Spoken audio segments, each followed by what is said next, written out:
Hello everyone, स्वागत है दोस्तों आपका मेरे चैनल पे। मैं प्रशांत कुमार शुक्ला एडवोकेट। साथियों, आज के वीडियो में हम लोग बात करेंगे झारखंड हाई कोर्ट का एक और इम्पॉर्टेंट लेटेस्ट जजमेंट के बारे में, जो सीआरपीसी की धारा 125 से रिलेटेड है।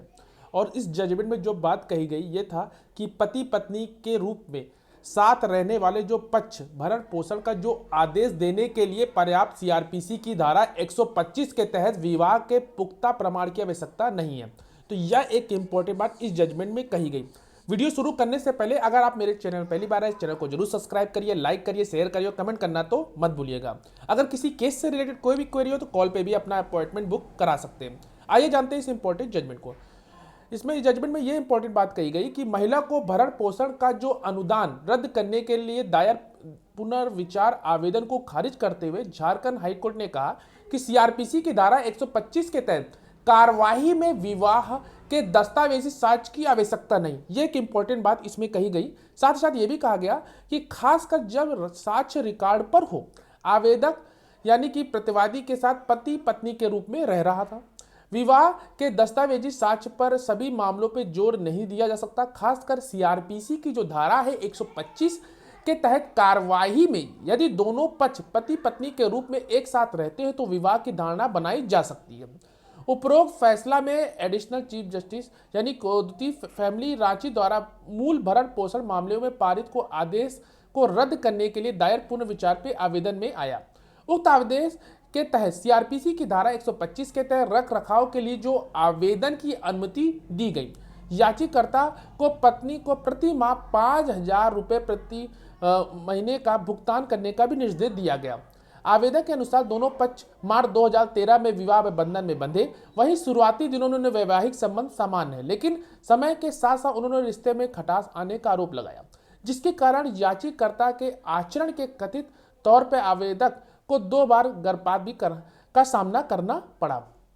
इसके अतिरिक्त भरण पोषण के आवेदन में कहा गया कि याचिकाकर्ता शुरू में ही 25,000 रुपये मासिक आय के साथ मोबाइल मरम्मत और रियल एस्टेट व्यवसाय में लगा हुआ है, लेकिन बाद में दिव्यांग आरक्षण श्रेणी के तहत सरकारी नौकरी का हासिल की। इसके बाद उसने कथित तौर पर आवेदक को छोड़ दिया, जो अपना भरण पोषण करने में असमर्थ थी। इसके विपरीत में बचाव पक्ष ने उक्त मंदिर की समिति द्वारा जारी प्रमाण पत्र प्रस्तुत किया, जिसमें कहा गया कि ऐसी कोई शादी नहीं हुई थी। निचली अदालत ने निर्धारित किया कि हालांकि हिंदू विवाह अधिनियम यानी कि हिंदू मैरिज एक्ट के तहत कानूनी रूप से मान्यता प्राप्त नहीं है। इसमें कहा गया कि आवेदक को सीआरपीसी की धारा 125 के तहत भरण पोषण के उद्देश्यों के लिए याचिकाकर्ता की पत्नी को माना जा सकता है। नतीजन अदालत ने 5,000 रुपये मासिक भरण पोषण का आदेश दिया। इस फैसले को चुनौती देते हुए याचिकाकर्ता ने पति ने पुनर्विचार का आवेदन दायर किया, जिसमें यह तर्क दिया कि आवेदक पत्नी कानूनी तौर पर उससे शादी नहीं की थी। आवेदक के मुताबिक शादी मंदिर में हुई थी, लेकिन शादी के दावे को साबित करने के लिए सबूत के तौर पर कोई प्रमाण पत्र पेश नहीं किया गया। मामले में गवाहों की जो जांच के बाद अदालत ने यह निष्कर्ष निकाला कि आवेदक का समर्थन करने वाले गवाहों ने लगातार विवाह के अस्तित्व की पुष्टि की, जबकि प्रतिवादी द्वारा प्रस्तुत गवाहों ने लगातार इस तरह के जो मिलन से भी इनकार किया। अदालत ने साक्ष्य में आवेदक को याचिकाकर्ता के साथ दर्शाने वाली तस्वीरों को भी शामिल करने पर भी गौर किया, जो निर्विरोध रही। अदालत इस बात पर जोर दिया कि शादी के दस्तावेजी साक्ष्य पर जोर देना हर मामले में अनिवार्य नहीं है, खासकर अपराधी प्रक्रिया संज्ञा यानी सीआरपीसी की धारा 125 तक कार्रवाई में। अदालत ने पाया कि प्रतिवादी ने आवेदक की शादी के संबंध में असंगत और बदलती स्थिति को प्रस्तुत की। कुछ गवाहों ने दावा किया कि उसकी शादी पप्पू नाम के व्यक्ति से हुई, जिसके लिए आवेदन ने कन्यादान के आवेदन भी प्रस्तुत किया। इसके विपरीत अन्य गवाह ने भी दावा किया कि उसकी शादी अशोक करमाली से हुई, जबकि एक अन्य ने कहा कि उसकी शादी किसी और के नामक व्यक्ति से हुई है। न्यायालय ने कहा कि जैसा कि चर्चा गई, विवाह के साथ रहने की जो धारणा खंडन योग्य की धारणा है, लेकिन उक्त धारणा का खंडन करने के लिए कुछ सुसंगत सामग्री होनी चाहिए।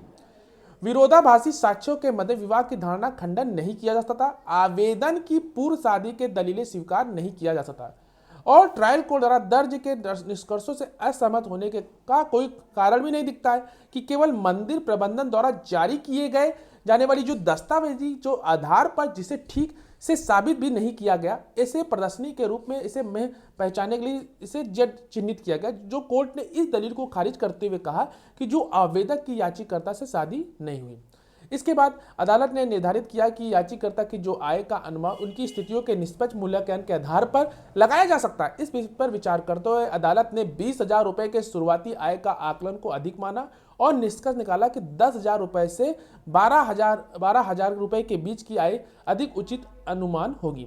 नतीजन अदालत ने याचिकाकर्ता को 3,000 रुपए गुजारा भत्ता देने का भी निर्देश दिया। इसे उचित मानते हुए आवेदक को 3,000 रुपए प्रति माह भी दिया जाएगा। न्यायालय ने पुनः ब्याज की जो याचिका थी उसको खारिज कर दी। तो यह एक इंपॉर्टेंट जजमेंट जो कि हाल ही में झारखंड हाई कोर्ट का आया है, जिसमें यह इंपॉर्टेंट बात कही गई कि पति पत्नी के रूप के साथ रहने वाले जो पक्ष भरण पोषण के आदेश देने के लिए पर्याप्त सीआरपीसी की धारा 125 के विवाह का पुख्ता प्रमाण की आवश्यकता नहीं है। आशा करते हैं ये वीडियो आपको अच्छा लगा होगा। लाइक शेयर कमेंट करना तो मत भूलिएगा। मिलते हैं एक नेक्स्ट वीडियो एक नेक्स्ट जजमेंट सीरीज के साथ। तब तक के लिए धन्यवाद।